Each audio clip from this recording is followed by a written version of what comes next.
Tanghali na naman at oras na naman para magluto na ng uulamin namin para ngayong araw.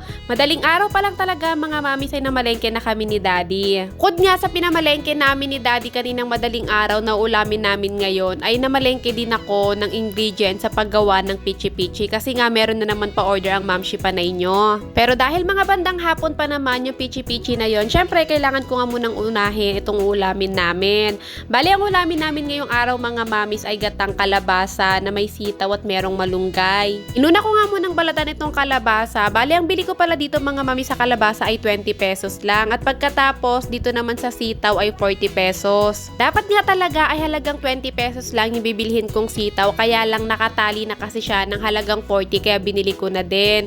At pagkatapos naman sa sitaw, sinunod ko naman itong malunggay. Yung malunggay naman ang bili ko lang dyan ay 10 pesos. So, bali itong gulay na to mga mami ay nagkakahalaga na agad ng 70 pesos. Pero hindi na masama kasi mura pa din naman yon. Pagkatapos ko naman hiwain yung mga gulay, sinunod ko naman itong bawang at sibuyas. Yung bawang naman nakabili ako ng isang plastic, 3 piraso yung laman 20 pesos. Sa sibuyas naman ganun din, 20 pesos din. Nung natapos ko nang ihanda yung mga gulay, bago nga ako magluto ay titimplahan ko muna si Daddy ng kape. Dahil nga tanghali na nung mga oras na to ay kagigising lang ni Daddy. Hindi ko naman talaga laging ginagawa na ako yung nagtitimpla ng kape ni Daddy. Pero dati, nung wala pa akong sakit, ako talaga ang laging taga-timpla ng kape ni Daddy. Ngayon kasi dahil nga simula nagkasakit ako, ayaw na talaga ni Daddy na ako yung lagi magtitimpla ng kape niya. Depende na lang pag nasa mood ako or di naman kaya pag kailangan kong humingi ng pera. Charot! Pagtapos ko naman itimpla si Daddy ng kape, hinanda ko na nga din yung tinapay niya, yung palaman niyang mayonnaise, pati na rin yung lettuce. So ito lang talaga yung pinapalaman ni Daddy sa tinapay niya, kung hindi mayo, yung lettuce. Habang inasikaso ko nga yung almusal ni Daddy, kahit nga tanghalian na, si Daddy naman ay nagwalis-walis na para nga daw hindi na ako magwawalis or magva-vacuum mamaya. Eto at inilagay ko na nga dito sa lamesa yung pagkain niya, nag-CR lang siya at pagkatas kakain na din siya. Binalikan ko na nga itong gulay na lulutuin ko, nagsalang na nga ako ng kawali at pagkatapos naglagay na rin ako ng mantika. Dahil nga meron din ako nabiling chicken breast, itong at kumuha lang ako ng konti para panahog. Wala kasi ako talagang ipapartner dito sa gulay na lulutuin ko, kaya nilagyan ko na lang ng chicken para meron naman din kaming mga tanglaman, hindi puro gulay lang. Ginisa ko nga muna yung chicken breast at pagkatapos sinunod ko na yung sibuyas at bawang. Hinalo-halo ko nga lang siya mga mamis hanggang sa medyo maluto or mag-translucent yung sibuyas pati na rin yung bawang. Hindi ko na nga pinaabot na mag-brown yung bawang pati na rin yung sibuyas. Sinilagay ko na nga agad yung kalabasa pati na rin yung sitaw. Hinalo-halo ko nga lang siya ulit. Medyo nahihirapan nga akong haluin. Dapat pala ang ginamit ko yung malaking kawali. Pero inisip ko kasi kapag naluto to, parang kukonti din naman to kasi nga maglalambutan siya. Pinakuluan ko nga lang saglit. Naglagay lang ako ng konting tubig at pagkatapos, naglagay na ako ng gata. Hindi talaga nyog or fresh gata yung inilagay ko dito mga mamis. Yung nabibili lang sa tindahan na powder at pagkatapos tutunawin sa tubig. Madaling araw nga kasi kami ni Daddy na malengke. Inisip ko baka pag bumili ako ng nyog, kahit ilagay ko sa rep baka masira, masayang lang. Kaya naman ang ginawa ko na nga lang ay bumili na lang ako sa tindahan yung nabibili na powder na tinutunaw sa tubig. Hindi ko alam mga mamis kung ako lang pero parang hindi pala maganda yung lasa ng ganon. Dapat pala binili ko na lang ay yung Coco Mama na nasa pouch. Nung araw pa naman na to mga mamis ay talagang takam na takam akong kumain ng gatang kalabasa. Kaya nga dinamihan ko na yung sitaw neto kasi gustong gusto ko talagang makain ng maraming sitaw pati na rin ng malunggay. Nakain at naubos pa din naman namin tong gata na to. Yun nga lang hindi talaga namin na-enjoy. Sa pilitan na lang kasi nga masayang naman kung hindi namin kakainin.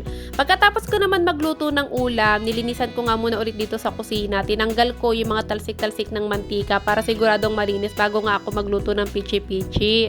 Etong pichi-pichi nga na to, pagkatapos namin ni Daddy mamalengke ng madaling araw, ay niready ko na talaga siya para nga pagdating ng hapon ay lulutuin ko na lang. Hindi ko na nga naipapakita sa inyo mga mamis kung paano ko sinisimulan yung paghahanda sa paggawa ng pichi-pichi dahil sa kamote pa lang talaga, inaabot na ako ng ilang minuto sa paghuhugas. Tuwing bibili kasi talaga kami ng kamote sa palengke ay talagang hinahanap ko yung bagong bagsak lang kaya naman talagang sobrang putik pa. Pagkatapos ko naman hugasan yung mga kamote, babalatan ko at pagkatapos kakayurin ko siya. Ay naman yung pinakamasakit sa braso, yung kailangan ko siyang kayurin.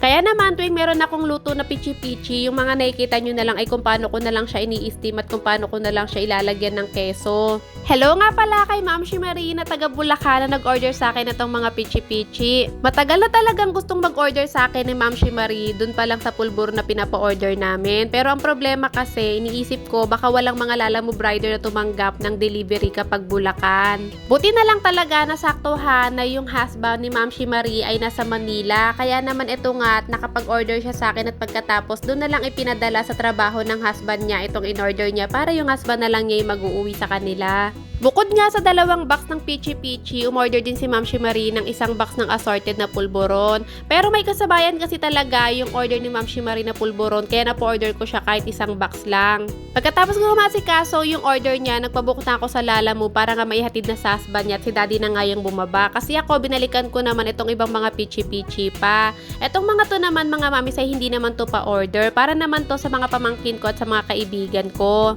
Pero ipapalalabab ko na lang din to kasi nga hindi naman kami makakaalis ni daddy dahil nga si Athena ay tulog at wala siyang kasama dito. Etong mga to naman mga mami, sino nakaraan pa talaga ako nagsabi sa mga kaibigan ko na kapag meron akong pa-order na pichi-pichi ay sasabay ko na nga, papadalhan ko na rin sila ng para sa kanila.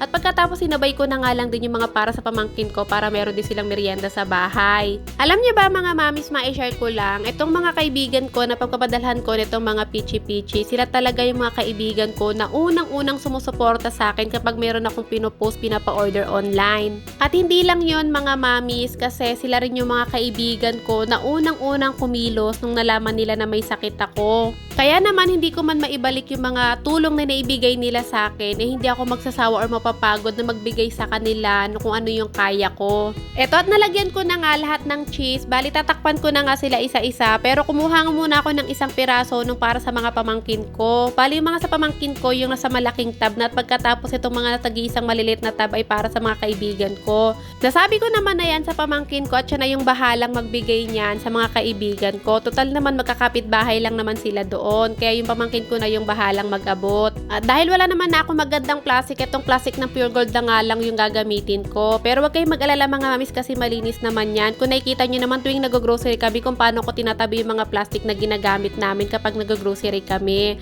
Eto nga't naitali ko na, nakapagpabook na ulit ako sa Lalamove at nasa baba na. Si daddy na nga lang ulit yung mababa para nga hindi na mapagod yung paa ko. Syempre, siya na rin yung magabayad sa Lalamove kasi wala naman pera ang mamshi. Panay nyo, umaasa lang kay daddy. Malapit lang naman yun mga mamis, kaya naman hindi inaabot ng mahal tuwing nagpapalalabog kami mula dito sa amin hanggang dun sa mga pamangkin ko or sa bahay ng mama ko. Nung natapos naman na ako sa mga niluto ko mga mamis, ito nga't bumalik ako dito sa kusina para labhan naman itong mga uniform ni Athena. Uniform lang talaga dapat yung lalabhan ko muna, pero dahil madumi na nga yung isang uniform ni Athena, isinabay ko na nga lang din, pati na rin yung mga ibang medyas niya.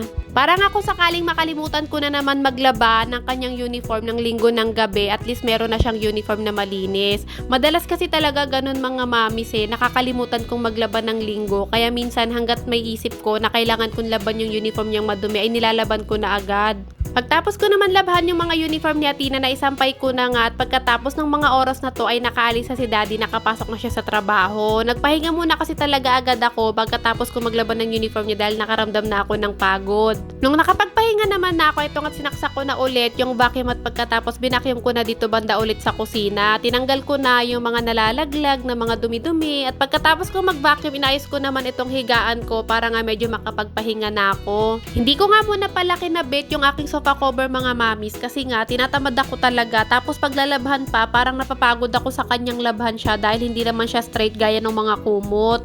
Tsaka ako na nga lang ikakabit yon kapag naglinis na ulit ako dito sa may sala.